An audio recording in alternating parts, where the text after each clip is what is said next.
మీరు ఇందాక చూసే కదా ఎలా ఉందనిపించింది, అందరికీ నచ్చిందని అనుకుంటున్నాను.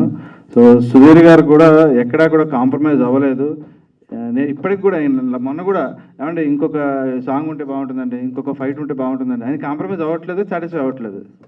సో లాస్ట్కి అందరూ కలిసి ఆయనతో కంప్లీట్ చేయించేసాం, లేకపోతే ఆయన కంప్లీట్ చేయడు.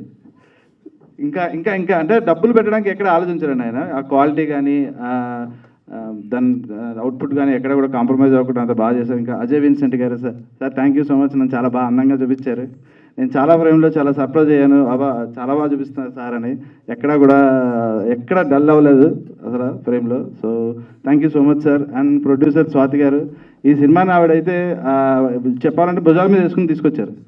అలా లాస్ట్ మినిట్ దాకా కూడా ఆవిడ అంటే డైరెక్టర్ గారు వైఫ్ అవ్వచ్చు, బట్ ఆ ఇంట్రెస్ట్ అదంతా కూడా చాలా చాలా బాగా తీసుకొచ్చారు సినిమాని. అండ్ వెంకట్ గారితో నేను వర్క్ చేయడం, నేను వెంకటన్న ఎప్పుడు మనం చిన్నప్పుడు అన్నయ్య సినిమా ఇవి చూసి అనుకునే వాళ్ళ, ఇప్పుడు ఆయనతో వర్క్ చేయడం అనేది చాలా బాగుంది. థ్యాంక్ యూ అన్న. అండ్ రాజ్ తరుణ్ ఈ సినిమాతో మేము మంచి ఫ్రెండ్స్ అయిపోయాం.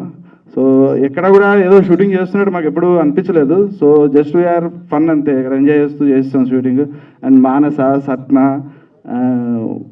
సిమ్రత్ కౌర్ అందరూ కూడా చాలా బాగా చేశారు సినిమాలో. అన్న మీతో కూడా వర్క్ చేయడం చాలా బాగుంది.